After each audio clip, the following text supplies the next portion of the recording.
coolest job in the world? I think you know the answer. It's reviewing board games on the internet. But if there's a close runner-up, it's probably being one of those Turkish ice cream salesmen who messes with you. Whoop! Anyway, this is the Hostage Negotiator product line sent to us by publishers Van Ryder Games. And check this out, it contains my single favorite tabletop product I've seen in ages.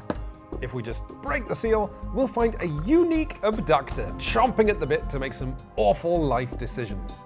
It's like you found a toy in your breakfast cereal, but that breakfast cereal was sponsored by the cops. Now, Hostage Negotiator is a game for just one player, and that player becomes an hostage negotiator.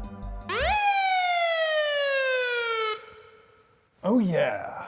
Now, one-player games are not as goofy a proposition as they might sound, and since this pandemic began, our team's been on a mission to prove it. Tom had so much fun reviewing the phenomenal journaling game 1000-Year-Old Vampire. Matt reviewed the whip-smart and stylish Under Falling Skies. And I did 2 videos on cheap one-player games you can print yourself. Anyway, in the first half of this video, I'm going to be hurrying through a review of the base game so I can get to talking about the Legacy expansion, Hostage Negotiator Korea, which is honestly the most fun I've had at this table all year. And I was playing with myself.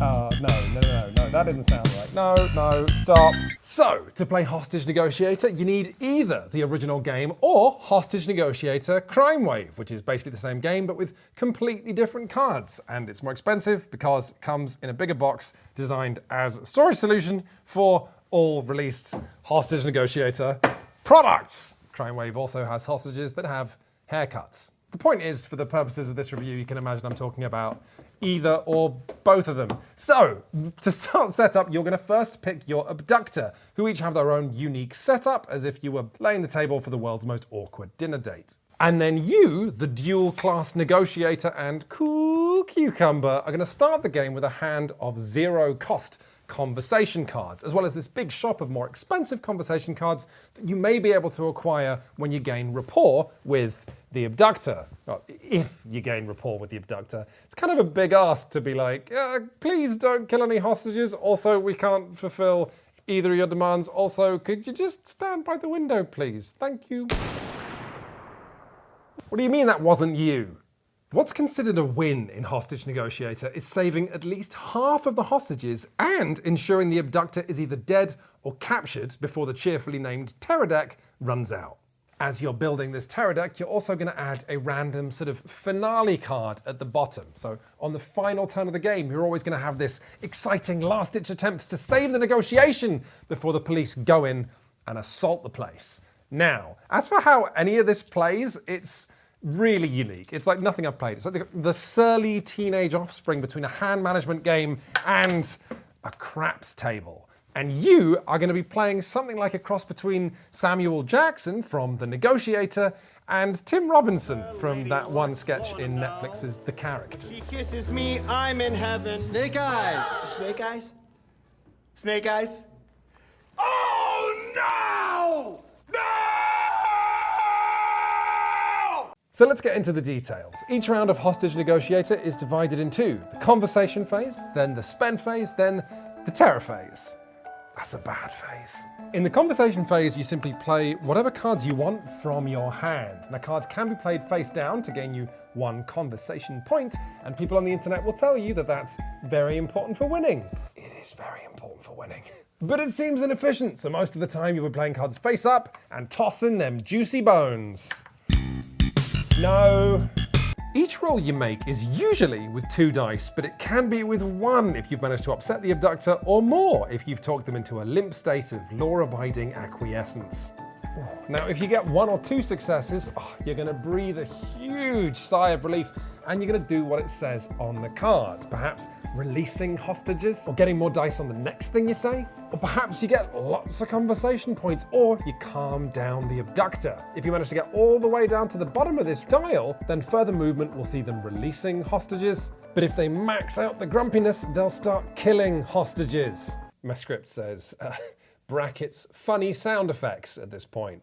No idea what I was thinking when I wrote that. Thing is though, you often won't roll successes because they're only on 2 sides of the dice. Hopefully you at least rolled this symbol, which lets you discard 2 more cards from hand to get 1 success. But maybe you don't want to discard 2 cards. Or maybe you just rolled no successes at all, at which point you're probably going to sag in your chair a little bit and make a noise like... That means you instead apply the failure result on the card, which can do all sorts of exclusively bad stuff and often ends the current conversation you're having. Incidentally, the way that this designer acknowledges that scared humans are unpredictable and edgy by making everything in this game hinge on a really scary dice roll is just terrific. Thematically and mechanically, it just pops. It makes the whole game feel like this high wire act where anything you choose to do is either going to get you exactly what you want or see the fingers of fate jabbing you in both eyes. It's just awesome. This is the most fun I have had rolling dice in years. When did rolling dice stop being such a big part of board games? Anyway, the conversation phase ends when you decide that either you don't want to play any more cards or you've had the abductor hang up on you as if you were making a civic spam call. Hello? What do you want, pig? Yeah, I was just calling to see if you're happy with the current amount of hostages that you have. Pardon? Would you say you have A, too many hostages, B, way too many hostages? Hello? Oh, she hung up again! Once the conversation phase is done, you move on to the spend phase. Here you get to spend all of the conversation points you earned, if any, on new cards before resetting the dial to 0. Finally, you move on to the terror phase, where you flip a card off the terror deck and something happens. Could be the abductor asks for a beer. Could be they just shot someone. Could be a hostage makes a break for it. Could be the abductor you just spent 4 conversations calming down just got real mad again. Maybe they went on social media. There is a lot of fun stuff in this deck. I mean, obviously it's mostly bad. It's called the Terror deck. But because you build it randomly each game out of a big pack of terror cards, you never know whether this deck is going to be on your side or not, just like the dice.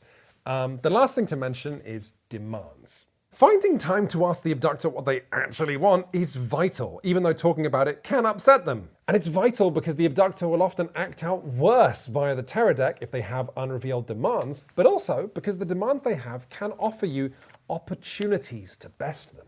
Just, definitely don't do what I did in my first game. All right, listen up. I'm listening. Are you listening? I'm listening. All right, listen up. I got you that school bus you wanted to escape in. It's below you, in the parking garage. What? Really? Hold on. All right, now you listen to me. This crazy thing that you and I've got going on, it's based on trust. So I just showed you that I respect you. Now you show me that you respect... What was that? Is he leaving? He's leaving with the hostages. Oh, this is so bad. Oh, this is so bad. Oh, this is so bad, you guys. Oh. From my very first play of Hostage Negotiator, I was hooked from several angles, like a fish having a really bad day. This theme is terrific. It's dramatic and it's unusual, and it made me really excited to see what was in all these different decks, to meet these other abductors. What's your deal? Oh, you're an alcoholic career criminal holed up at a gas station. That's so cool. The other reason I left this game set up on my table all week was that it just kept kicking my ass. It kicked my ass so hard that I ended up waddling to my PC to Google whether I was playing it right. And I was! But then I read someone saying, make sure you have a plan for how to get the hostages out. And I was like, I need a plan? You see, I was playing this like a card game. I thought that just playing cards efficiently turn after turn would slowly calm the abductor down, like I was trying to calm down a horse or something by whispering in its ear for hours on end. But all this does is keep the horse sort of not that angry, and the horse releases almost none of its hostages. Rather, Hostage Negotiator is a fascinating thing. Each abductor is a puzzle where you have to stop. No, seriously, stop.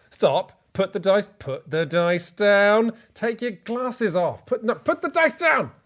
Take a breath and acknowledge that this is a devastatingly cruel game of risk management where you have to think about what's possible. Put the dice down! This is a game where you have to first calculate what you think is possible, then figure out how you might get there, and then recalculate both your end goal and the steps towards it every time something unexpected happens. Every time a tarot card gets revealed, every time you find out a demand, every time you fail a dice roll. And I don't want to be any more specific than that, because figuring out how to reliably best Hostage Negotiator is what's fun. So instead, I'll just give you a potentially unhelpful comparison. A few years ago, I was sent a game called Nemo's War, 2nd edition, a beautiful looking solo game, very well regarded. And I spent hours setting it all up and learning it and taking my first turns and doing all of the upkeep involved in that.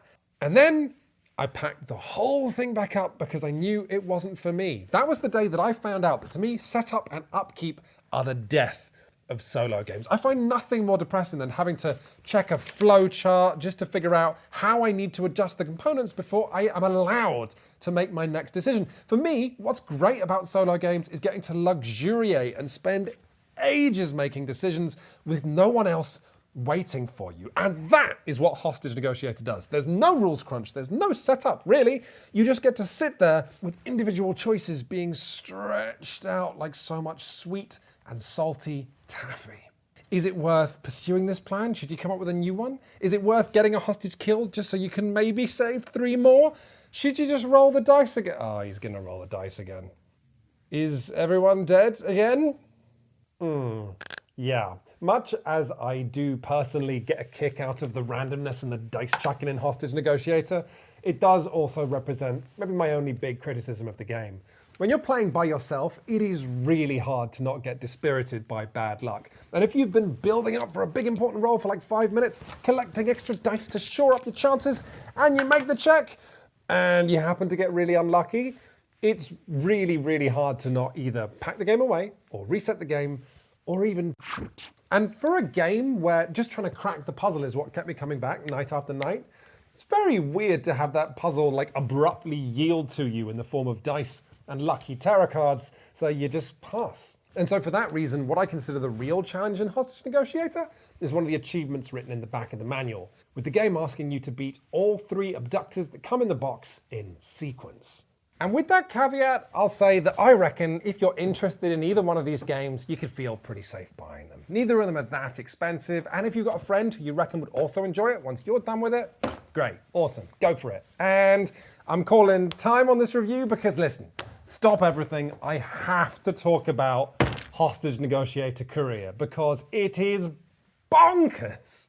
So, if you buy Hostage Negotiator and Crime Wave and at least 7 abductor packs, you can then play, you then have to buy Hostage Negotiator Korea and then you can play it. And this lets you link games of Hostage Negotiator together in a replayable campaign. There's actually a bundle on the Van Ryder Games site that gets you all of this and more for $150. And at first I was like, this is insane. But then I thought, well, the new Descent costs $150. And if you want to play a great campaign game like the Arkham Horror card game or Too Many Bones, you're definitely spending more than $150.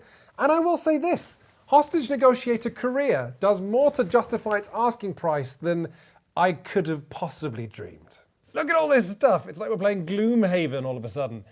Korea gives you a campaign tracker, gives you several actually, gives you these enormous wads of event cards of all different types. It gives you several other decks. What's going on with them? It gives you a series of sealed envelopes you're going to pop open if you reach the right points in the campaign. And with all of these components, you are going to tell...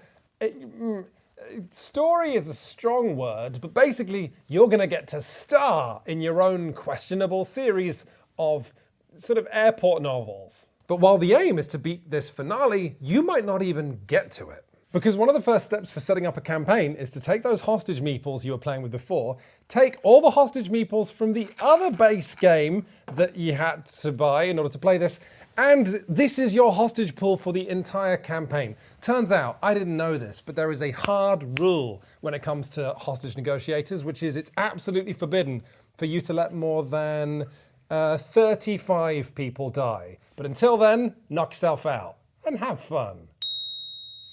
And you'll have so much fun. Between games of Hostage Negotiator, you'll now do these sort of narrative career segments. You can develop lasting trauma. You can get passed over for promotion again. You can fight with your spouse because you're upset about your car. And also your regrets. I'm not making this sound fun. You can also learn new tools of the trade. Every event card in the game is multiple choice, and you resolve them using this goofy viewing panel. You can get a cat, and that cat can destroy your furniture, racking up your stress right before you have to save some hostages. I've only seen a fraction of what's in this game. It's enormous, but one of the things that happened to me is I encountered the next person who I was going to have to negotiate with in a dream sequence. The whole thing is like 80% bad cop procedural and 20% the nonsensical story mode you get when you're playing a fighting video game. There are so many components in this box, but none of it's experimental or overly complicated or doesn't work. It's all just straightforward stuff that is here to delight you. And better yet, by taking the events that you see and putting them to one side, there are still enough events in this game that you will see new stuff with every campaign you play. And since you need both core boxes to play it anyway, you can have fun mixing and matching your negotiator skills and also creating your own custom terror deck. All of which is to say that yes, this is super expensive, but it's also super replayable. And the campaign sits at a really nice length of about, it takes you maybe 9-10 hours to finish, so you might get to the end and still think, you know what, I'm gonna go again and try and beat my score. And unlike most legacy games, you can pack this whole thing right back into how it came, so if you wanna sell it on again or give it to a friend, they can have exactly the same experience. But the real reason I love this is the same simple reason that I loved the original Pandemic Legacy. They both take a base game that is really pretty exciting already and then just add permanence to crank that excitement up. Listen, Hostage Negotiator was already a game that really lent itself to putting on a soundtrack of like an 80s cop TV show. You know, something that's all like synthesizers and saxophones. If you do that with Hostage Negotiator Korea, where every dead hostage and every escaped abductor goes on your permanent record and affects your mental health and career prospects, it's just bliss. At one point playing Korea, I showed up to a siege in a hospital where I met a man who couldn't afford a life-saving operation for his kid. And Break the Ice by John Farnham came on shuffle, and in my first conversation phase, yes, I broke the ice. I passed check after check after check. Then it looked more and more possible that I'd saved every single hostage on that hospital floor. Meanwhile, I am still laughing about a completely different soundtrack event 2 weeks on. The abductor packs are super expensive, but they do tend to have really interesting abductors with special rules, and I was having just a horrible time talking to a divorced dad who'd kidnapped his kids and hidden them with his sister in a swamp. And listen, for whatever reason, I just could not find these kids, and I couldn't calm the dad down. And at that exact moment, The Touch by Stan Bush.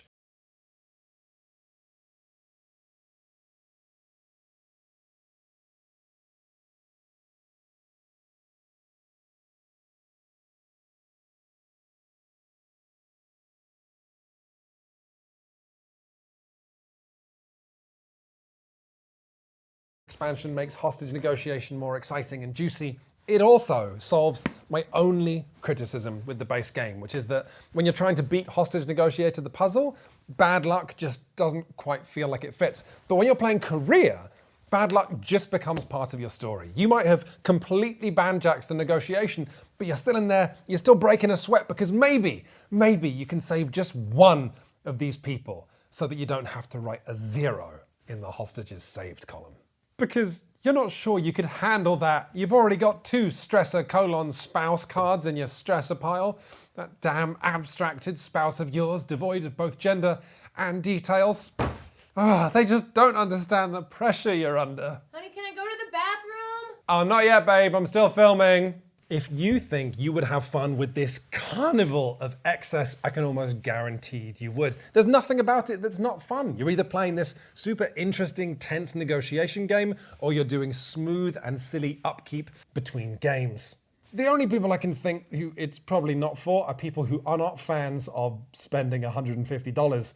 But even there, you've got some wiggle room because, of course, you can just buy the base set for $25 or Crime Wave for $35. See how you feel, sell it on if you don't like it, or if you do like it, maybe pick up the other base set. The real question is whether you want to spend $150 on a solo game when, just think about how many video games you could buy for that money. but I'm going to avoid answering that question by cutting to a comedy outro. Hiya, you're through to the hostage negotiator. May I ask what your demands are? I want you to big up nothing but Tom reviews in this outro. My review of Oath and my review of the now award-winning Micro Macro Crime City. Or I'll kill the pair. Okay, has the pair been harmed? Oh, no. Oh, well, that's just great. So, considering the pair hasn't been harmed, we're going to do exactly what you want. Thank you for choosing the police.